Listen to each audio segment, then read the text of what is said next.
Então é isso, gente. Sejam muito bem-vindos. Caras novas, Mário, Benício, uma galera que eu não vi ontem aqui. Sejam muito bem-vindos, viu? Muito bem-vindos. Muito massa. Gabriele, Denise, muito bom. Então, eu não sei se vocês todos assistiram a aula de ontem, mas de repente seria interessante dar uma visitada, se não deram, depois dessa aula, se sentirem interessados, né, pelo que nós estamos falando aqui. Ontem nós demos uma pequena introdução sobre como o conceito do Yoga Malandro foi gestado, né? Ele é um termo capcioso, irônico, muitas vezes. A ideia mesmo é foi pensar o yoga no encontro com a cultura brasileira, com a brasilidade. Por isso essa brincadeira do malandro, da ginga, do drible, de falar uma coisa, fazer outra, ser subversivo, mas ao mesmo tempo estar dentro das regras do jogo, né? Meio como a capoeira. A capoeira, se você acerta uma perna na outra num jogo, num terreiro, você é um mau jogador de capoeira, né? O bom capoeirista é aquele que finge acertar, ele deixa claro que se ele quisesse te derrubava, tá dentro das regras do jogo, mas ele não geralmente ele te derruba, pode acontecer, mas é um jogo muito mais desequilibrante, né? Assim como o drible de um Garrincha ou como a fala de Exu. Então, o yoga no Brasil vai ganhando novos contornos. Não seria de outra forma, né? Uma cultura distante, entrando em contato com uma cultura quase por natureza, como diria Oswald de Andrade, antropofágica, que é um cruzamento de diversas outras culturas, como a africana, e a africana são várias, né? Nagô, Jeje, e indígena, que também são múltiplas, né? Nós geralmente pensamos indígenas brasileiros como Tupi, e todo mundo cultuando o mesmo Deus, Tupã, tendo as mesmas leis morais ou éticas, e não, né? Cada coletivo indígena brasileiro, ele tem sua própria singularidade. Charruas, minuanos, os tupis, tupinambás, os bororos de Mato Grosso e Yanomami são povos distintos, né? Habitavam ou habitam uma geografia que hoje, depois da colonização portuguesa, nós damos o nome de Brasil, mas ao contrário dos incas, no Peru, por exemplo, e outros países que hoje nós chamamos de onde os incas habitavam, ou os maias entre os mexicanos, que são impérios. Império é diferente da cultura e da organização do coletivo tupinambá, ou dos ameríndios brasileiros. Eles são sociedades contra o Estado, ao contrário dos impérios, como maias e incas, que giram em torno de um déspota. E isso veio bem a calhar da aula de ontem, porque o Império Britânico vai colonizar a Índia a partir de 1800 e bolinha, oficialmente até 47. Então, ele vai impor uma cultura. Como eu disse ontem, se nós estivéssemos falando para suecos, eu gastaria mais tempo para explicar o que é ter uma cultura colonizada. Mas como nós somos brasileiros latino-americanos, talvez removendo apenas Dona Inês Roso, que está em Lisboa agora, não é tão fácil entender o que é ser colonizado. Então, o nome do Yoga Malandro foi uma forma que eu desenvolvi desde o meu mestrado até o meu pós-doc, para tentar compreender, encaixar, como todo cientista faz, encaixar em uma gaveta, o yoga que surge em terras brasileiras, que não é igual ao yoga de Vivekananda, não é igual ao yoga de Iyengar, não é igual ao yoga de Kuvalayananda, não é igual ao Darshana Yoga de Patanjali. Por quê? Porque nós somos brasileiros, latino-americanos, e qualquer cultura que entra aqui, ou no Japão, ou no Tibete. Olha o budismo no Tibete. O budismo no Tibete recebe santo, eles não dão nome de santo, mas eles fazem, o budismo entremeado com uma cultura xamânica, mágica. Então, o budismo lá tem outras conotações. O budismo Zen também tem outras imbricações, porque nasce na China, ou desenvolve-se com mais força na China.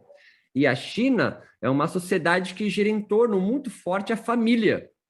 Então, a ideia de budistas indianos, como Siddhartha Gautama, que prenuncia monges renunciantes, não cola na China. E a China vai desenvolver uma versão própria do budismo. Então, por que que o yoga, que veio se desvinculando do hinduísmo desde o final do século XIX para o XX, falamos ontem bastante disso, entrando em contato com outras culturas, já desvinculado, então, da religião hinduísta ou bramânica, se manteria imaculado, se nem no seu próprio território assim aconteceu. Então é isso, é um pouquinho do resumo do nosso bate-papo de ontem, a gestação do termo, do conceito yoga malandro, ainda em construção, obviamente, porque há poucos cientistas no Brasil pensando o yoga fora do escopo biológico terapêutico e do escopo que eu chamo de exegético. Textos acadêmicos se debruçam sobre as escrituras do yoga para entender os comentaristas, as interpretações, seja de cunho mais linguista ou seja de cunho mais filosófico. O quadrado que a gente adentra aqui é que eu chamo de humanas, então é de sociólogos, antropólogos e eu, cientista da religião, fazendo um recorte do yoga, adentrando o território latino-americano e eu me afunilo no Brasil. Hoje a gente vai pensar do yoga moderno. O yoga moderno é uma construção, é uma invenção, uma subjetividade desenvolvida pelos próprios indianos, na sua grande maioria de matriz religiosa hinduísta, para fazer frente à colonização britânica. Eu acho que esse é o primeiro ponto. Quando a Inglaterra começa a colonizar a Índia, filhos de indianos de famílias mais abastadas, assim como no Brasil, filhos de paulistas e mineiros, por exemplo, e cariocas, né? Filhos de famílias com mais grana, donos de fazenda, mandam seus filhos para estudar em Portugal e alguns na França, porque a França nesse período é tipo os Estados Unidos hoje, e vai ser a China daqui a pouco. Então, filhos de famílias brasileiras com mais grana vai estar em Coimbra, em Lisboa, e depois volta para o Brasil, doutor, não é? Médico, engenheiro, advogado, olha Coimbra, então. Na Índia não é diferente. Filhos de indianos, de famílias mais abastadas, invariavelmente, quase 100% de filhos no qual fazem parte das castas, né, mais elevadas da Índia, vão para a Europa estudar, Londres, mas em outros países da Europa também, e depois de 4, 5, 6, 7 anos, voltam para a Índia. Um exemplo disso é o Gandhi. O Gandhi é o final dessa linha, né? Muito antes de Gandhi, houve muitos indianos intelectuais que vão formar o que na história da Índia ficou conhecido como Renascença Indiana. Intelectuais de Bengali também são bastante conhecidos. Eles voltam depois de uma temporada na Europa, em geral sob o país no qual coloniza, e voltam com uma outra cabeça, como se diz no Brasil. Voltam com uma cabeça mais expandida sobre quem os coloniza. E eles começam a perceber, Ramakrishna é um dos intelectuais, por exemplo, que não foi estudar fora, mas foi um desses cabeças, né? E houve muitos outros que a gente, nos cursos de formação para ser professor de yoga, nem estuda. Pessoas anteriores a Vivekananda. Vivekananda é uma... Fala Vivekananda porque ele é conhecido na história assim, do yoga, o primeiro yogi, né? Aí para Chicago, nos Estados Unidos, no primeiro Parlamento Mundial das Religiões, é o primeiro cara indiano, yogi, discípulo de Ramakrishna, a falar sobre yoga fora do dossel hinduísta. E começa, como nós já falamos ontem, a ressignificar simbolicamente conceitos iógicos, como chakra ser glândulas endócrinas, prana, oxigênio, nadi lua e nadi sol, sistema nervoso simpático, parasimpático. Vivekananda, dentre outros, começa a fazer essa nova ressignificação simbólica à luz da biomedicina ocidental. Senão não entenderiam nada do que ele falava. Esses intelectuais de Bengali ou renascença indiana começam a construir um projeto de Índia que vai culminar na sua independência em 47. Dentre uma das coisas que eles instituem ou lutam para instituir por exemplo, o ensino da língua inglesa nas escolas indianas. Também vão instituir aproximações do hinduísmo com o cristianismo. Nunca é demais lembrar ou relembrar para quem esteve ontem que quem coloniza a Índia são cristãos, mas não católicos, como foram os espanhóis e os portugueses. Eles são protestantes. Protestantes, aqui no Brasil a gente tem uma versão que é os evangélicos, mas protestante é um pessoal que vem de Calvino e Lutero, altamente lógicos, racionais, pragmáticos, né? São eles que vão fazer a Igreja Católica fazer a contra-reforma, né? Eles condenam, por exemplo, a infalibilidade papal, os protestantes. Dizem que o Papa é um homem comum, como outro qualquer. E você olha e fala assim, e daí? E daí é porque Lutero pensou isso, porque ele quase morreu, a Inquisição foi para cima dele. Lutero, então, é um teólogo alemão. Então, esses caras colonizam a Índia. Então, você imagina um protestante, imagina Valdomiro, Silas Malafaia, na Índia, antes do Marriott, tá certo? A maioria que já foi para viajar para a Índia, já foi de avião, né? Mas pensa a Índia antes do avião, antes da estrada de ferro e antes do Marriott, 5 estrelas para você. Um protestante chega lá, primeiro, na categoria de colonizador.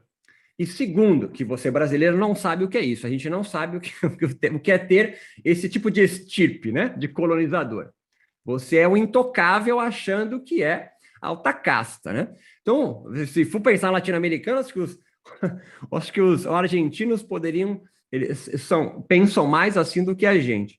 Então, esse protestante, o Silas Malafaia, olha para o rio Ganges com nível de coliformes fecais maior que o Tietê em São Paulo e enxerga um homem nu, cheio de cinzas de mortos, com os dreads gigantes, cabelos longos, fumando um baseado gigantesco e jogando manteiga derretida em cima do falo, não me faça explicar o que é um falo, de um deus que ele cultua. Você acha que o Silas Malafaia, o protestante, o inglês, né, um presbiteriano, olha para aquilo e fala, nossa, que riqueza cultural, que coisa linda, vamos fazer um sincretismo aqui religioso desses saberes aqui? Não, ele olha para aqui e fala, meu Deus, vem, é o meu dever moral trazer a palavra do Senhor a esses povos bárbaros, selvagens, que não compreendem nada, são politeístas, pagãos. Então, é o mesmo discurso jesuítico na Índia. Então, volta para os intelectuais. Esses caras vão para a Inglaterra, vão para a Europa, voltam, então, doutores para médicos, engenheiros, voltam para a Índia e falam assim, cara, claro que numa linguagem mais rebuscada e elegante, os caras estão zoando a gente e estão zoando porque eles consideram a gente, primeiro, que os ingleses consideram os indianos meio afeminados, né? E aquela coisa cultural do indiano de fazer assim com a cabeça, o inglês tira sarro até hoje disso. Assim como o brasileiro faz piada de português, o português faz piada de brasileiro, isso acontece também. Esse indiano, então, volta e fala, cara, vamos ter que instituir o inglês como língua oficial aqui, ou pelo menos que não oficial, mas que seja ensinada na escola, para que os próximos indianos, a próxima geração, consiga estabelecer uma comunicação e não se sintam menores, né, consiga conversar com quem os coloniza. Eles também fazem a aproximação do cristianismo com o hinduísmo. Surge, então, o que nós viemos chamar hoje de neo-hinduísmo. Junto com isso, algumas ordens esotéricas, e a mais conhecida é a Teosofia, com Blavatsky, também vai aportar na Índia e vai ajudar, entre aspas ou não, a desenvolver a compreensão da cultura hinduísta.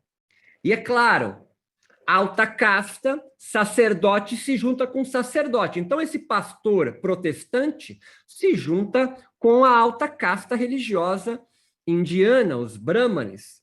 E muitos dos textos no qual nós conhecemos hoje, traduzidos primeiro para o inglês, depois, invariavelmente, para o francês, aí para o espanhol e depois para o português, é de uma tradução a partir desses intelectuais repensando a própria nacionalidade e o orgulho por ser indiano. O yoga entra aí como uma das bandeiras nacionalistas para a reconstrução, ou não, de um orgulho indiano. Surge, então, a proposta de as primeiras escolas de formação para ser professor de yoga. A primeira escola vai surgir por volta de 1914 ou 17, acho que é 14, com Vivekananda. Vivekananda vai construir uma escola, é a primeira vez que isso acontece. Isso não é uma herança da tradição iógica, é uma nova ideia, é uma rota de fuga, como diria Deleuze Guattari, é uma linha de fuga criadora de yogas. A segunda escola, pasmem para quem não conhece muito bem a história, em 18, em Los Angeles. Em Los Angeles, Divine Life Society é a segunda escola de yoga construída, muito mais do que para formar professores de yoga, é uma ideia proselitista, é um projeto proselitista para mostrar para o mundo os valores nacionalistas indianos. Tanto que deu certo, em 24, a terceira escola, que é em Lonavala, na Índia, que é a tradição onde eu fiz a minha formação, de Kuvalayananda. Tanto deu certo que eu aposto que muitos de nós aqui têm no corpo tatuado símbolos indianos. Um Shiva, um Ganesha, um sutra em sânscrito. Então, a ideia de expansão nacionalista da Índia, que vai culminar com sua independência em 47, foi um sucesso. E o yoga foi uma das bandeiras. Tanto que hoje, em 2021, nós temos pessoas no Brasil, tem na USP uma cadeira em língua de sânscrito. Não que não deveria, pelo contrário, eu acho fantástico. Mas você compreende o tão forte que foi isso e que deu certo. É um projeto que deu muito certo. Uma outra coisa importante de pensar esse período, além da teologia protestante, o neo-hinduísmo que surge, a aproximação de esses yogis modernos com a teosofia e o Império Britânico, o imperialismo britânico, é a aproximação com a ciência. É a primeira vez, então, que yogis se defrontam com um novo saber. O saber que o seu colonizador, o inglês, entende como a grande verdade. Nunca é demais lembrar que Francis Bacon e René Descartes são os caras que vão meio que fundar o que se chama de iluminismo na Europa. E nunca é demais também relembrar que essa era europeia chamada iluminismo, Renascimento, qual que é o nome da era histórica anterior? É a Idade das Trevas, pautada pelo quê? Sobretudo pela religião católica. Então, o Renascimento é quando vai surgir uma área da filosofia muito mais racional, lógica, e a ciência vai surgir daí. A ciência chegando com os colonizadores ingleses é uma das formas de sobrepujar aquele povo como colonizado. Porque o saber dele não é científico, é um saber mágico religioso que gira em torno de um líder religioso que são os brahmanes, religião dominante daquela época, talvez ainda hoje.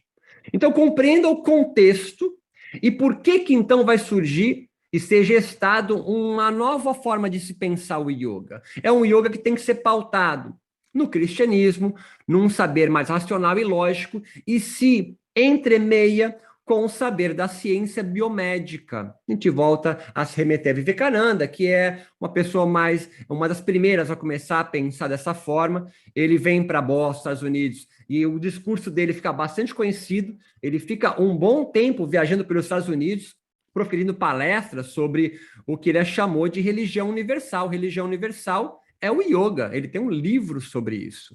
Ele vai considerar o yoga uma religião universal. Vai propor isso. E faz parte desse contexto nacionalista indiano. Uma outra aproximação que pela primeira vez acomete os yogis, que nunca tiveram entrado em contato com isso, é um tipo de organização econômica e política, que é o capitalismo neoliberal. Né? O capitalismo, talvez não tão neoliberal naquela época, mas o capitalismo é uma forma de organização social que a Índia nunca havia entrado em contato. Nós temos aí 3 formas de pensar as organizações sociais. As organizações sociais ditas primitivas ou selvagens, as organizações sociais ditas imperialistas, que giram em torno de um déspota, de um rei, que é o que está colonizando a Índia naquele período, colonizou aqui, certo? É o rei de Portugal, vazando de Napoleão para cá. É a primeira vez que os yogis, então, ou yogas, se você preferir, ou yogas, como eu prefiro pensar, entram em contato com o capitalismo. E não é à toa que em 1914, 1918, uma segunda escola de yoga em Los Angeles, vai dar aula para atores de cinema. Então, entenda que esses acontecimentos, movimento nacionalista indiano, cristianismo, imperialismo britânico, capitalismo, teosofia, o neo-hinduísmo que surge, educação física, biomedicina, a teologia da prosperidade dos protestantes, esses encontros vão forjar um novo tipo de yoga, uma nova forma de pensar o yoga, e também instituem algumas escrituras como sagradas, como raízes do yoga, dentre elas o Gita, o Yoga Sutra, Hatha Yoga Pradipika Giranda Samhita se tornam escrituras secundárias. Olha o nome que se dá para o Darshana Yoga de Patanjali, Raja Yoga, o yoga da realeza, o yoga da nobreza. E eu não estou sendo irônico nem cínico. Isso é fantástico, né? Se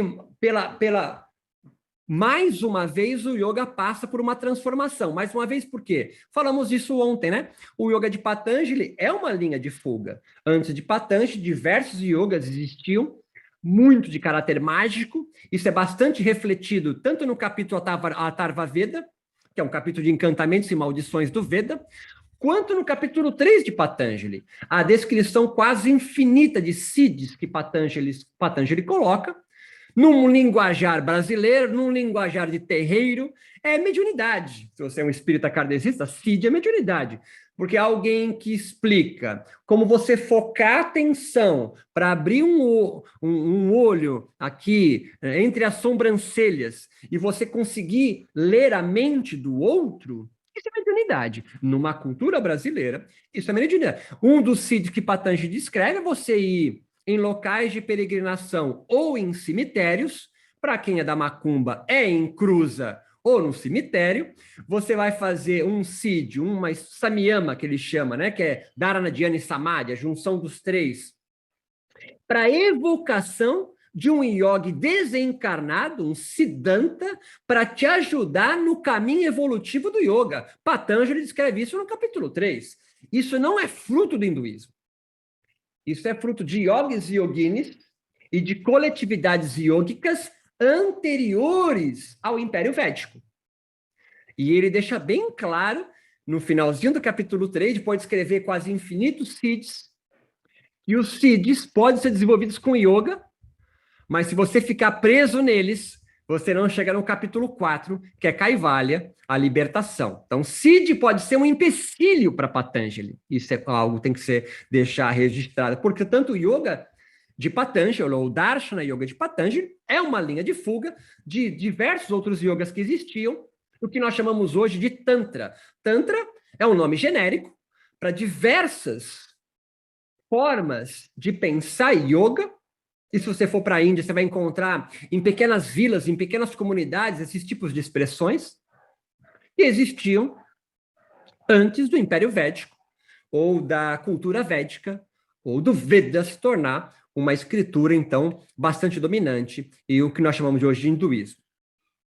Agora, um segundo passo importante daqui é que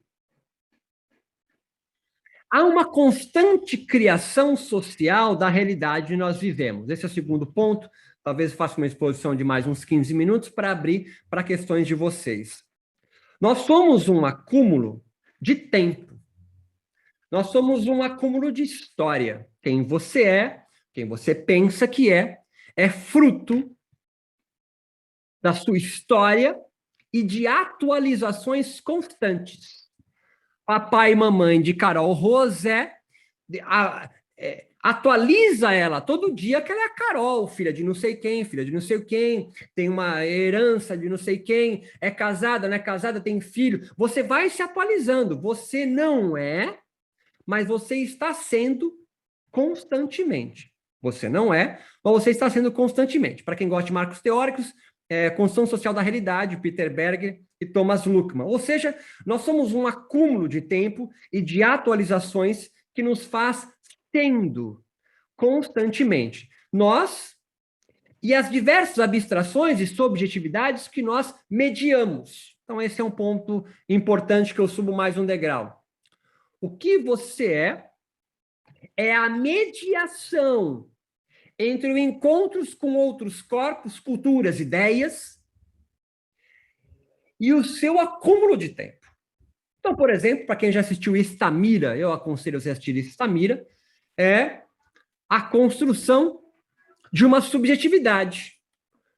Uma subjetividade que não é compartilhada por um coletivo, a gente chama de esquizofrênico de hospital. Vou repetir. A subjetividade que você vive, ela é compartilhada pelo coletivo onde você está inserido. Por exemplo, a subjetividade ou abstração yoga de prana, chakra, kundalini, energia que circunda, os nadis, foi construído em você. Você não nasceu sabendo o que é chakra. A maioria de nós, talvez aqui, que fez um curso de formação para ser professor de yoga, foi introduzido em literaturas, foi introduzido em experiências, foi introduzido em existências, em convivências, em coexistências com outras pessoas, para você ir ao longo de um processo de mediação com o yoga, construindo uma subjetividade que você chama de yoga. Mas ela é uma construção subjetiva, uma abstração, ou como diz Deleuze de Guattari, um plano de consistência formado por estratos. E o yoga compõe você. Eu, por exemplo, não preciso explicar para você o que é o nosso lar espírita kardecista. Por quê? Porque ele já foi construído em você. Você pode não acreditar, mas você sabe que o nosso lar está estacionado em cima de Uberaba. O nosso lar, ou aqui e aqui, é um lugar modelo, hospital. Essa abstração faz você, Patrícia Paula Odete, existir. Patrícia, Silvia, Gabriel, Rafael, é uma construção infinita, constante de atualizações. E com o yoga, e esse é um ponto importante que eu vou encerrando, o yoga, ele não existe em si. O que existe são yogis e yoginis que conservam, transformam, modificam, inventam ou aniquilam yogas da sua existência. Patanjali, quando sistematiza o seu Darshana Yoga, constrói um yoga novo a partir do seu Yoga Sutra. Tanto que ele é aceito dentro do hinduísmo como um Darshana. Siddhartha Gautama, que é um yogi também, constrói um tipo de ficção, de subjetividade, de plano de consistência, chamado budismo, que não é aceito entre os hinduístas, e ele é expulso da Índia. JC, que é um judeu, que não é um cristão, curiosamente também meditando no deserto, vai construindo uma ideia de mundo diferente dos judeus. Tanto que ele não é aceito, ele é torturado e morto por romanos e judeus. A grande pergunta que eu deixo para vocês agora para a gente conversar é o seguinte: qual é o seu plano de consistência, Renata? Onde você vive, Cláudia? Qual é a subjetividade que compõe Vinícius Loenert?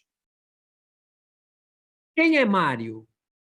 É uma atualização constante, mas quais são as ficções, ou o yoga vai chamar de Maya, que compõem a sua vida? Porque alguém sem nenhuma ilusão é um desiludido.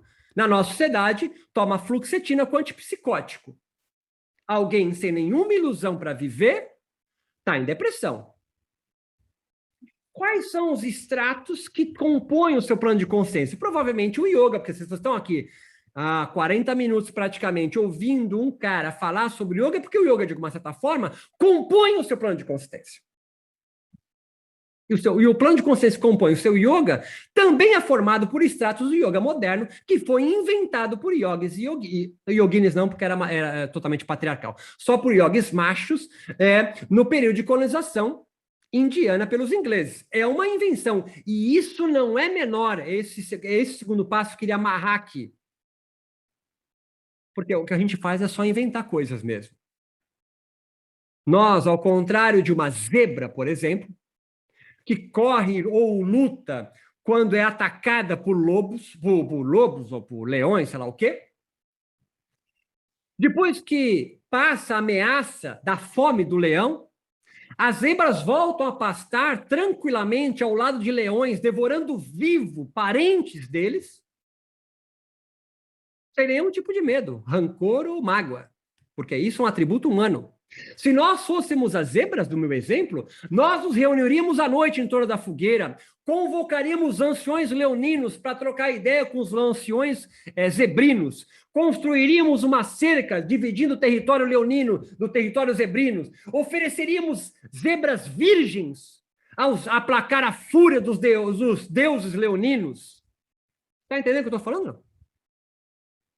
Nós, seres humanos, somos expert em inventar histórias sobre nós mesmos e os nossos coletivos.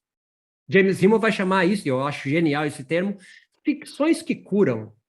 Ou Ernest Becker vai escrever um livro genial, ganhou o Pulitzer por causa disso, que ele vai dizer, cara, se a única certeza que você tem é que vai morrer, como é que você consegue estar aqui meia hora num Zoom me ouvindo falar? Como é que você não está apavorado da morte agora chegar em você? Ele vai falar que é porque a gente mente. Ele chama de mentiras caracterológicas.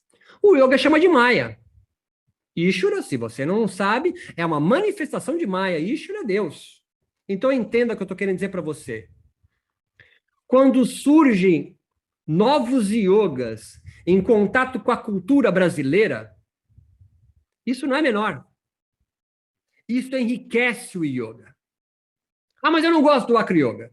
Eu não gosto do Wake and Love Yoga que juntou yoga com Daime. Ótimo. Critique isso.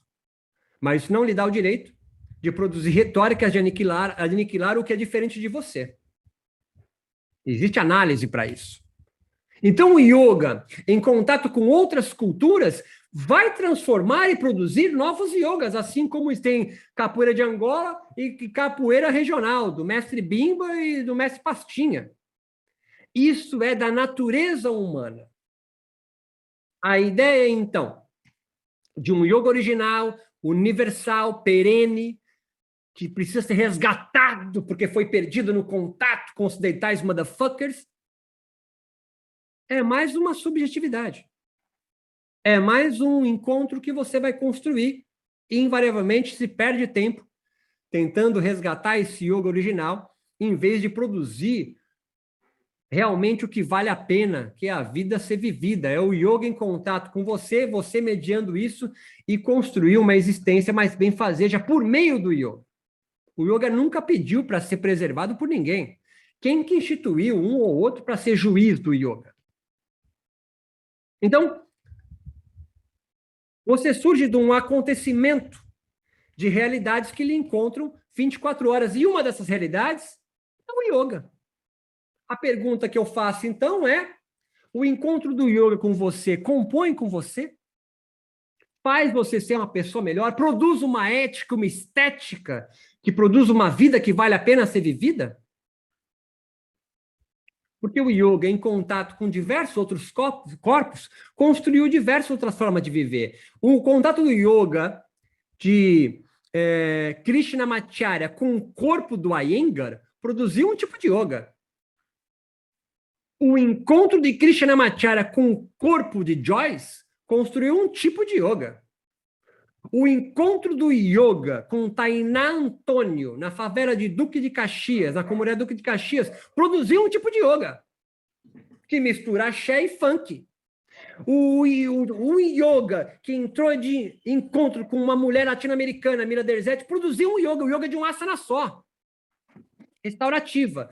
O encontro do yoga com a religião daimista no corpo de Janderson produziu o Wake Love.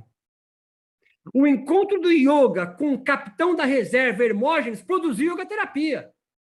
O encontro do yoga com o corpo do Gabriel produziu o quê? O encontro dos yogas com o corpo de Aline Mourão produziu o quê?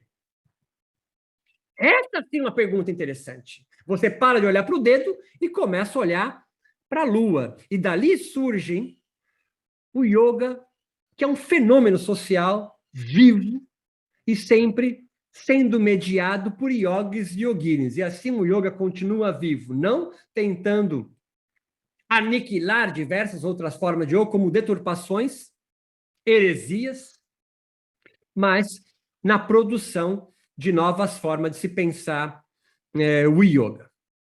Fico aberto para vocês, é só abrir o microfone e a gente começa a dialogar um pouco sobre o assunto de hoje. Fiquem à vontade. Olá, tá me ouvindo? Perfeitamente. Maravilha, Roberto. Bom, parabéns aí pela exposição. Uma dúvida, né? Eu vou tentar organizar a ideia aqui. De acordo com essa ideia aí do Yoga Malandro, né? Que basicamente essa capacidade de você, com essa ginga, você ser uma linha de fuga, né? De talvez algo estabelecido. E eu entendo que quando você diz isso, é uma maneira, entre outras coisas, de se adaptar, né, de sobreviver, né? Essa expressão yoga malandro, na verdade, não daria para aplicar não só ao yoga brasileiro, mas todo o yoga da história do yoga. Porque se a gente for ver lá na antiguidade, o yoga xamânico, ele foi se adaptar, e ele precisou se adaptar para ser aceito pelos brahmanes, né, pelo hinduísmo. E daí depois, com as diversas invasões, com essa ginga, com esse gene que tem dentro do yoga, ele foi se adaptando.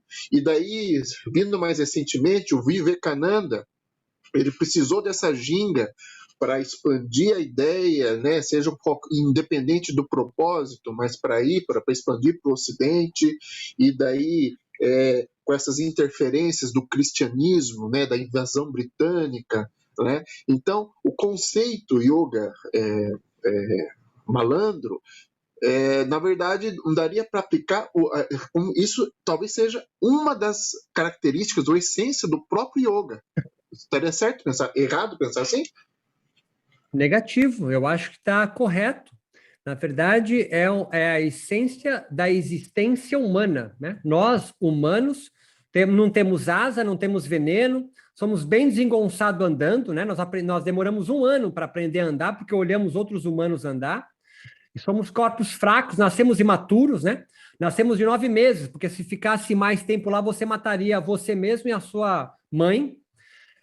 Então, a essência humana é o convívio social, e o convívio social é essa adaptação constante, né? Essa atualização de quem você é, eu costumo dizer, constante. Então, sim, essa imbricação do yoga com outras formas de saber é algo inato do humano. Mas como o yoga ficou milênios fechado numa geografia e dominado por um sistema religioso dominante, que é o hinduísmo, ou o nome se dá entre aspas sobre isso, ele se diversificou muito pouco. Então, por exemplo, a aproximação com o budismo fez nascer o Hatha Yoga. Matsyendra era um budista, falamos disso ontem, né? A aproximação com o tantrismo também fez surgir novas manifestações. Então, sim, com certeza, mais do que um atributo iógico, é um atributo humano, essas imbricações, né, que nós estamos sempre produzindo sobre nós mesmos e os nossos coletivos. Gostaria de fazer uma pergunta, Roberto. Primeiramente, muito bom estar aqui com você, eu acompanho bastante o teu trabalho, aí acho muito legal essa maneira que você apresenta a yoga e as religiões no geral. Agora, eu queria saber qual é a sua opinião sobre o yoga malandro e a meditação, porque nós estamos falando um pouco dessas teorias, né? E esses embasamentos mais teóricos, mas yoga é uma prática, né? Yoga não é uma teoria, ela é um exercício, né?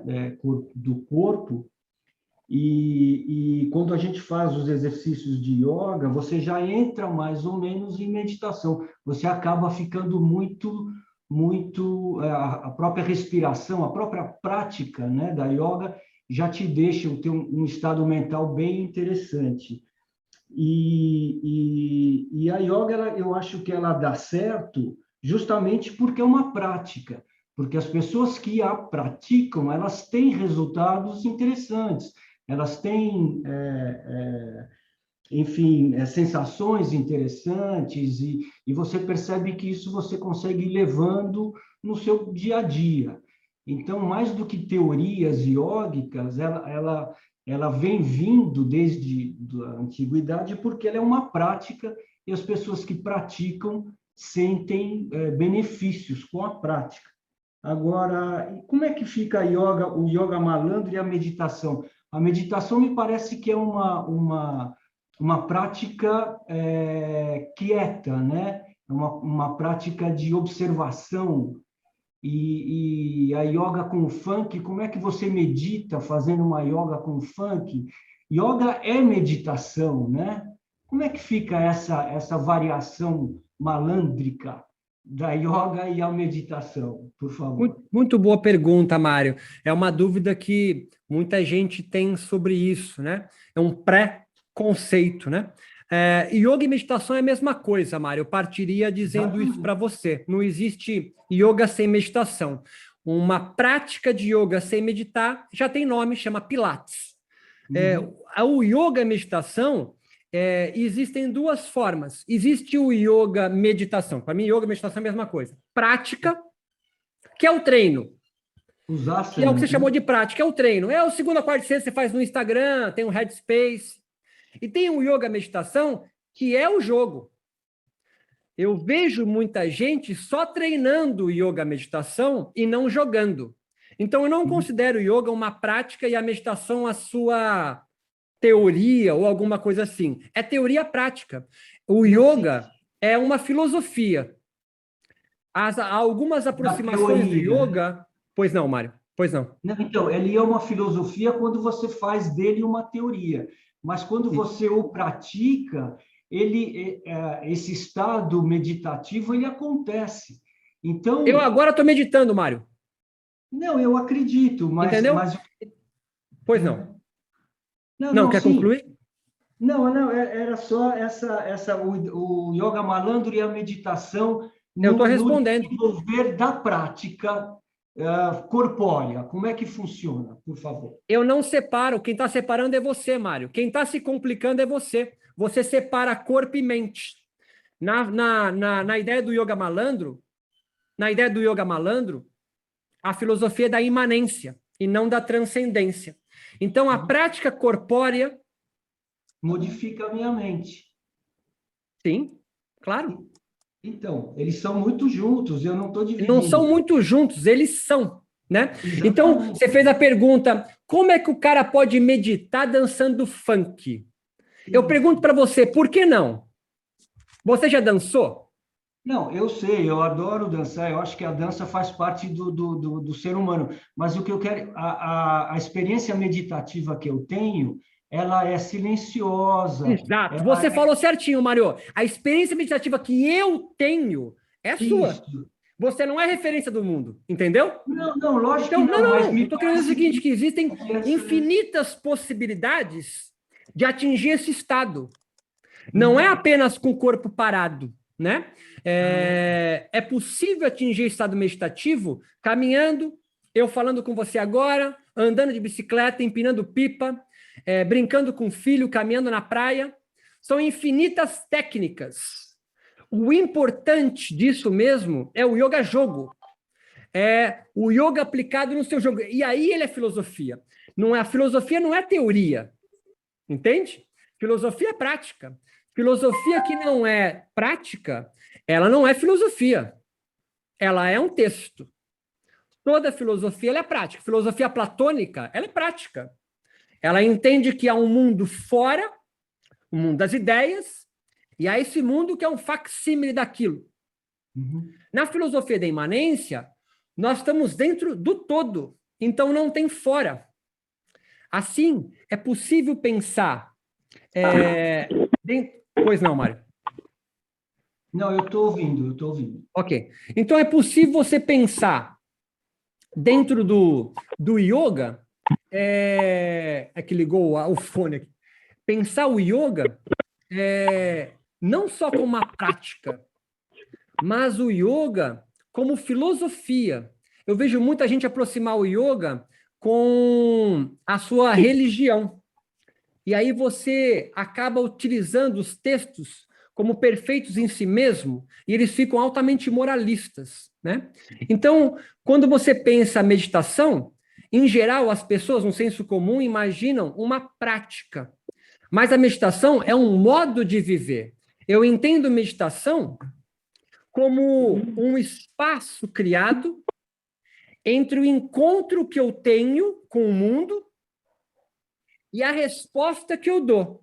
Quanto mais você alarga esse espaço, você cria esse vale de silêncio e vazio, mais assertiva e adequada a resposta que se dá para o mundo. Então, existe um treino para isso, que todo mundo conhece. Vipassana, treino de zen budista. Existe um treino para você alargar o tempo entre o contato do corpo de fora e a resposta que você dá. Quanto mais curto essa mediação, mais instintiva é a resposta e nem sempre ela é adequada. Então, meditação, sobre esse ponto de vista, ela alarga muito mais do que o senso comum que a gente imagina. Né? Então, eu posso meditar não necessariamente com o corpo parado e não necessariamente com uma mente quieta. Eu posso meditar aqui, trocando ideia com você. Eu aguardo o seu encontro comigo, eu alargo esse espaço, rumino a minha resposta, o meu encontro, esse acontecimento que é eu falando com você, e gere uma resposta adequada. Esse é o princípio da prática meditativa. Essa é uma forma de se pensar a meditação fora de ditames muito moralistas e pautados em escrituras. Por exemplo, quando alguém pergunta o que é yoga, aí em geral vai, yoga chitta vita nirodha. Essa é uma resposta não mediada. É uma resposta que você dá de um conceito pré-estabelecido de fora que você só aperta o play. Então, quando alguém fizer uma pergunta, alargar o seu tempo de resposta, para mim é o cerne da prática meditativa. E aí eu posso fazer a prática meditativa dançando funk, axé, deitado em shavasana por 1 hora, realizando Surya Namaskar, e não necessariamente só com a perna cruzada, sentado, com alguns gestos das mãos e recitando alguns tipos de vocalizações. Então, há infinitas técnicas para atingir esse estado, Mária. Dentre umas que foi inventada no Brasil, é o Saha Yoga, por exemplo. Há outras formas. Pode ser que essa não combine muito com você, não componha bem com você, mas não significa que o encontro dessa técnica com o seu corpo seja a regra para outros corpos também. Claro. Ok. Não, e mais, gente, por favor. se ninguém for perguntar, eu queria falar uma coisa, tentar contribuir aí com a conversa, mas Claro se que tiver sim. alguém que quiser falar, perguntar antes alguma coisa. Fica à vontade. Eu gostaria, sim. Estou ouvindo? Olá. Então, oi, Roberto. Eu conheci o seu trabalho faz pouco tempo. Estou muito feliz de estar acompanhando esses encontros, né? Desde ontem eu estava aqui, vou continuar até sexta-feira. Eu estou iniciando uma formação em Vinyasa Flow. Pratico yoga há alguns anos e eu tenho formação em ciências sociais e antropologia. Agora, minha formação como cientista social veio bem antes de eu conhecer a yoga. Então, por isso, eu fico muito curiosa sobre o seu campo de estudos. Você estava descrevendo um pouco ontem a sua trajetória acadêmica mesmo, de estudos de ciência da religião, e você diz que os estudos de yoga no Brasil, eles são muito mais voltados para yoga como terapia ou as ciências biomédicas. E eu gostaria de saber como que se dá o campo na sociologia, na antropologia, nas ciências humanas mesmo, que é o seu foco. E, principalmente, eu tenho muita curiosidade se você conhece algum grupo de estudos que produza trabalhos atuais sobre, principalmente na área de antropologia, assim, de etnografia. Eu penso muito na própria Tainá com o Sarra Yoga, que merece muito, muito, muito um acompanhamento que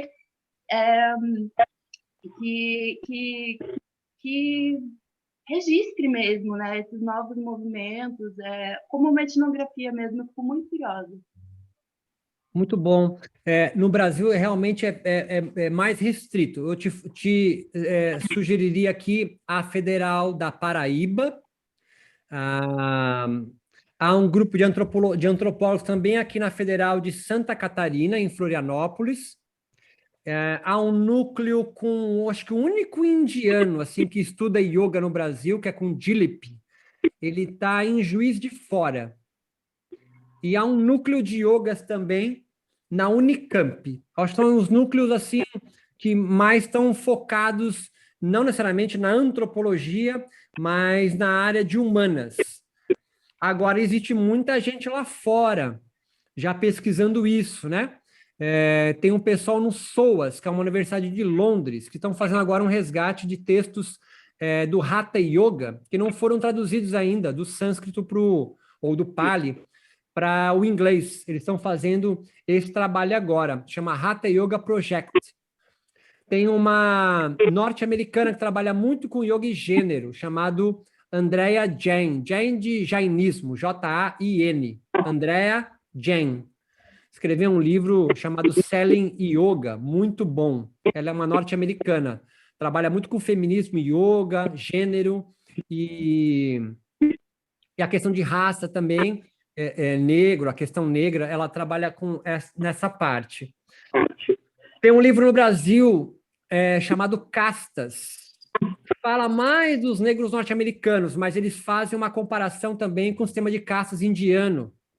É interessante dar uma pincelada ali. São os nomes que eu te daria ali na questão de humanas no Brasil hoje. Certo, muito obrigada. Eu agradeço. Por favor, Vinícius. Opa. Acho que eu queria ver se daria para complementar um pouco a dúvida do Mário, a exposição e do Roberto sobre a questão da meditação, né? Eu acho que, pelo menos como eu entendo, existe uma coisa a prática meditativa e outra coisa é o estado meditativo. Acho que começa por aí, né? São coisas distintas, mas que se aproximam. E acho que o termo meditação é um termo muito genérico para diversos e inúmeros estados de consciência que são muito diferentes do nível de consciência que nós vivenciamos aqui, né? A gente pode considerar níveis elevados de consciência e outros que, na verdade, nem são elevados, né? Porque existem níveis de consciência e, às vezes, você vivencia estados de consciência que a gente pode falar que são até rebaixados, mas que a gente acaba confundindo como meditação, né? Ou na falta de um nome, a gente fala, é estado meditativo. Então, eu acho que assim, é um termo que, na verdade, às vezes acaba trazendo mais confusão, porque de acordo com a prática, com como você movimenta o seu corpo, com os seus estudos, você pode acessar estados de consciência muito diferentes. Assim como, vamos trazer aqui para o nosso estado de vigília. O nosso estado de vigília, de acordo com a forma como utiliza a nossa mente, a nossa concentração, a gente vivencia estados mentais distintos, de euforia, de tristeza, de raciocínio, de ponderação, de fé, né? Então, ou seja, de acordo com a prática, você pode acessar diversos outros estados, né? E daí que, na falta de um termo, a gente coloca estado meditativo, que não é errado, né? Então, um yoga, né, com axé, com zumba, seja o que for, a prática vai te levar a alguma coisa, né? Que não sei se dá para falar que seria meditação, mas é alguma coisa. Obrigado, Vinícius. Muito bom, desculpa. muito bom. A gente só tem que tomar cuidado só com essa hierarquização, esses níveis de consciência, porque ela sai do pressuposto que tem alguém que consegue estipular, e isso ganha campo para sistemas de dominação. Quem mais, gente, por favor?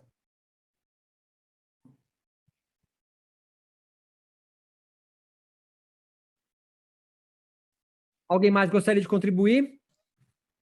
Olá, tá saindo o som? Sim, senhor. Diga, Rafael, tudo bem? Tudo bom? Bom dia a todos. Essa fala do Mário me fez mais um comentário que me fez assim, clarificou na minha mente a ideia entre filosofia e prática, que para mim parece até uma ideia fisiológica, né, do que a meditação pode fazer. E aí eu estava começando fui convidado a dar aula onde eu praticava há uns anos atrás, e para fazer amizade, para ser mais yogi, eu fui no evento Hare Krishna, né? E o que é interessante nessa história? Que lá eu conversei com 10 pessoas mais profundamente, da minha idade, pessoal mais de 60 anos. Eu não praticava yoga para eles. E para mim eu já estava experiente, né? Eu ficava de ponta cabeça um tempão e tal. Mas eu não praticava para nenhum deles, só pelo fato de, por exemplo, eu tomar chá preto.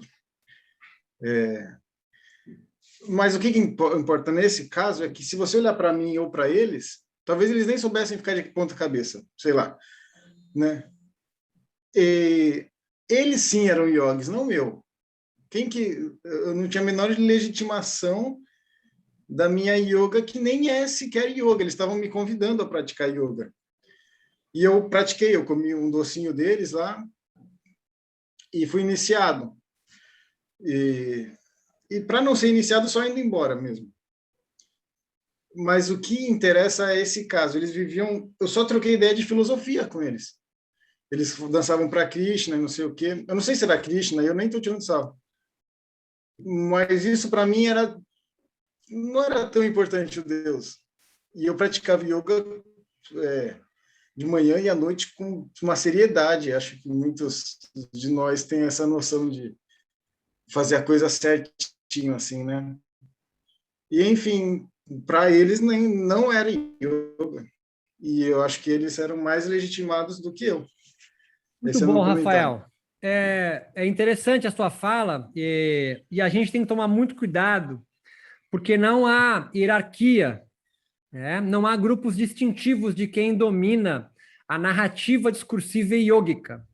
Isso é um fruto de pequenas de oligarquias que querem manter seu discurso narrativo dominante, né? E o pior, né? Eles conseguem fazer, no tempo de exposição que você tem com ele, de contato, acreditar que você é subalterno a eles, né? E você se contrai depois uma dívida infinita. Esse é o princípio de instituições religiosas existirem.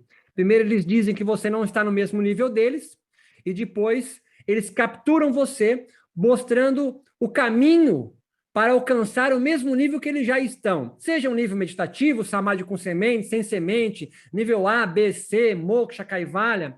Essas nomenclaturas são aparelhos de captura. Tem que tomar muito cuidado. Você é a única régua para a sua própria vida. Se você se entende num nível de meditação profundo, tanto quanto bom. Quando você adentra um coletivo, e esse coletivo já hierarquizou aquilo, Você tem que ficar esperto para não ser capturado por aquela narrativa. Meu irmão, por exemplo, é pai de santo. Você pode achar que conversa com o espírito, mas no terreiro do meu irmão, tu vai ter que bater cabeça. É uma instituição religiosa. Então, não que elas não tenham que existir, mas nós temos que tomar cuidado para que nós não comecemos novamente, que no Brasil isso é muito forte, a entrar em sistemas hierárquicos, assim como a Índia. Não esqueçam que a Índia é uma sociedade estratificada em castas, onde há toda uma hierarquização. Não herdemos isso, porque o Brasil é rico em hierarquizar a sua sociedade e excluir todos os saberes que não são brancos.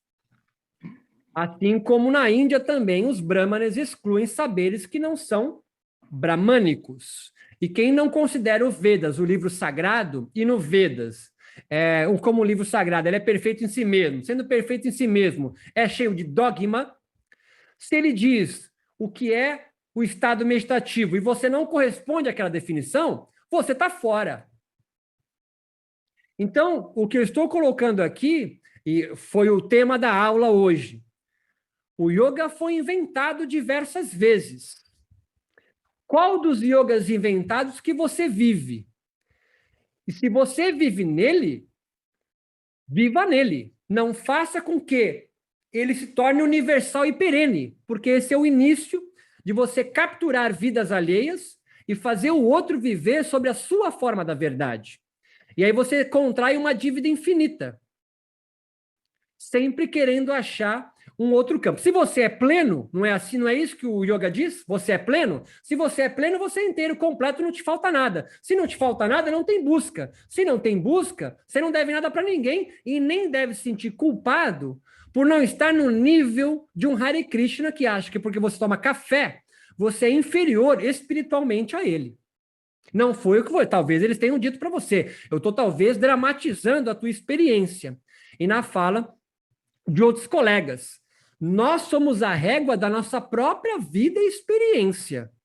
E não transforme o seu corpo, a sua mente, e um extrato da realidade onde você vive na régua do mundo, porque os jesuítas fizeram isso e aniquilaram ou buscaram aniquilar os saberes ameríndios indígenas, porque para um jesuíta, o índio brasileiro não tinha alma. E para um hinduísta casca-grossa brahmane, você é um pária. E veja bem, falei isso ontem e repito isso para ficar bem claro. Estaríamos aqui é somente eu, você, Rafael, o Amadeu, Vinícius e Mário. Porque o resto aqui pega o beco e vai para a cozinha. Por quê? Porque vocês, mulheres, são inferiores espiritualmente. A quem falou isso? Um livro sagrado, que é confirmado por um coletivo. Então, entenda, coletivo Hare Krishna, coletivo Iyengar Yoga, coletivo Patabi Joyce, vários coletivos, várias construções de realidade yógica, não tem uma, são várias, é plural. Isso no coletivo de Tainá Antônio, o yoga e a meditação é atingida, o seu grau mais elevado de reflexão e meditação, por meio do funk carioca e do axé baiano para liberar a Kundalini, é isso. É isso. O meu irmão troca ideia com Exu Tiriri. E agora? Você acredita em chakra? Chakra não é científico. Chakra é uma abstração. Chakra é uma construção, é uma subjetividade. E por ser abstração não significa que não existe. Mas significa que ele faz parte de um coletivo. Os ameríndios brasileiros acreditam que, por exemplo, o seu ancestral vive dentro de um macaco. Ele pode cruzar na floresta com um macaco, uma onça, que é o vô dele que morreu. Só que está vestido como onça. Viveiros de Castro vai chamar isso de perspectivismo e não relativismo. Existem várias perspectivas da realidade. Cada um de vocês vive numa. Agora, ela não é universal, nunca será perene, será apenas mais uma. E você tem que se humildar e entender que a sua perspectiva do mundo é só mais uma dentre outras e não tem grau de hierarquia. Não tem ninguém aqui mais evoluído do que você, Rafael Herrera. Certo?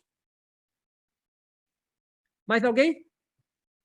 Mais uma pergunta, vocês fiquem à vontade. Eu só quero uma colocação bem rapidinha, assim. Eu Por acho favor, que Patrícia. o grande desafio, a partir, né, do que a gente está vendo, é tu não tornar o teu yoga, o yoga, por exemplo, do Roberto, não me inferiorizar, né, e não me fazer eu sentir culpada por eu achar que o meu yoga não é tão bom quanto da Cláudia, da Renata, né, mas eu também não inferiorizar os outros a partir da minha escola e da minha vivência do yoga, né.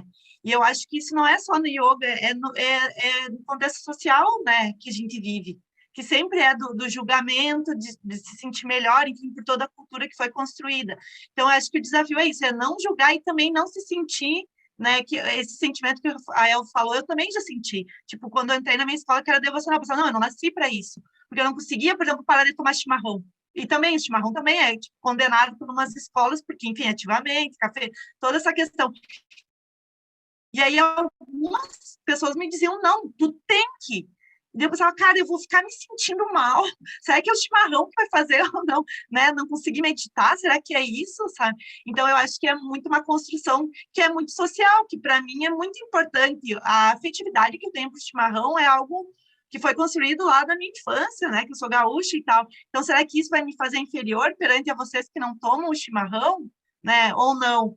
Ou vai me fazer superior, sabe? Eu acho que é muito essa construção que, infelizmente, ainda tem muito, né, socialmente, não só no yoga, em religiões, em partidos políticos, né? Se a gente for pensar, sempre vai ter, o meu é melhor, porque o teu é melhor, porque eu fiz aquilo. A gente vive esse julgamento, né? Sempre tanto alto quanto ao outro também, né? Auto-julgamento e também, enfim, com os outros. Mas era só isso. A gente precisa ter assim, claro que o yoga é um fenômeno social, não é um fenômeno de espíritos, de santos, de orixás, é um fenômeno social. Ele está inserido na sociedade, então ele reflete a sociedade.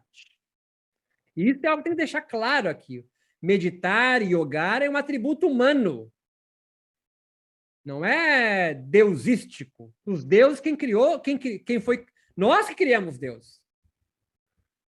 Então, os sistemas de hierarquia que vieram junto com os yogas da Índia para cá, reflete a própria sociedade estratificada, misógina, patriarcal da Índia.